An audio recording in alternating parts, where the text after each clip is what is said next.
ಇನ್ನು ಗದಗ ಜಿಲ್ಲೆಯಲ್ಲಿ ಮಾಜಿ ಮುಖ್ಯಮಂತ್ರಿ ಬಸವರಾಜ ಬೊಮ್ಮಾಯಿ ಅವರು ಕೂಡ ಮತಶಿಕಾರಿಯನ್ನು ನಡೆಸಿದ್ದಾರೆ. ಅವರು ಕೂಡ ಹಾವೇರಿಯ ಅಭ್ಯರ್ಥಿ. ಹಾಗಾಗಿ ಗದಗ ನಗರದ ತೋಂಟದಾರ್ಯ ಮಠಕ್ಕೆ ಭೇಟಿ ನೀಡಿ ತೋಂಟದ ಸಿದ್ದರಾಮ ಶ್ರೀಗಳ ಆಶೀರ್ವಾದವನ್ನು ಪಡೆದಿದ್ದಾರೆ. ಬಳಿಕ ಬಿಜೆಪಿ ಮುಖಂಡರ ಮನೆಗಳಿಗೆ ಭೇಟಿ ನೀಡಿ ಮತಯಾಚನೆ ಮಾಡಿದ್ದಾರೆ.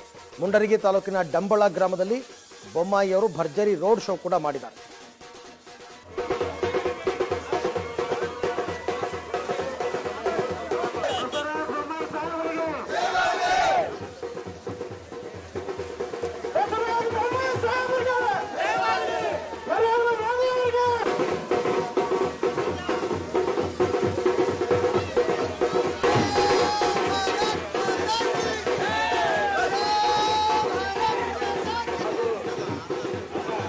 ಗದಗ ಜಿಲ್ಲೆಯಲ್ಲಿ ಗದಗ ಅಂತಂದ್ರೆ ಗದಗ ಹಾವೇರಿ ಎರಡಕ್ಕೂ ಸೇರುತ್ತೆ ಲೋಕಸಭಾ ಕ್ಷೇತ್ರ. ಅದು ಅಲ್ಲಿ ಬಿಜೆಪಿ ಅಭ್ಯರ್ಥಿಯಾಗಿರ್ತಕ್ಕಂಥ ಬಸವರಾಜ ಬೊಮ್ಮಾಯಿ ಅವರು ಇವತ್ತು ಪ್ರಚಾರವನ್ನು ಮಾಡಿದ್ದಾರೆ.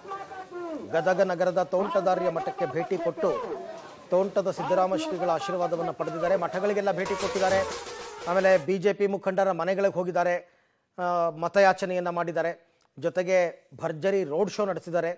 ಸಹಜವಾಗಿ ಅವರಿಗೆ ದೊಡ್ಡ ಮಟ್ಟದಲ್ಲಿ ಬೆಂಬಲ ಸಿಕ್ಕಿದೆ ಕಾರ್ಯಕರ್ತರಿಂದ. ಹಾಗಾಗಿ ಬಹಳ ಉತ್ಸಾಹದಲ್ಲಿ ಚುನಾವಣೆಯನ್ನು ನಡೆಸ್ತಾ ಇದ್ದಾರೆ. ಗೆಲ್ಲುವ ವಿಶ್ವಾಸವನ್ನು ಕೂಡ ವ್ಯಕ್ತಪಡಿಸಿದ್ದಾರೆ.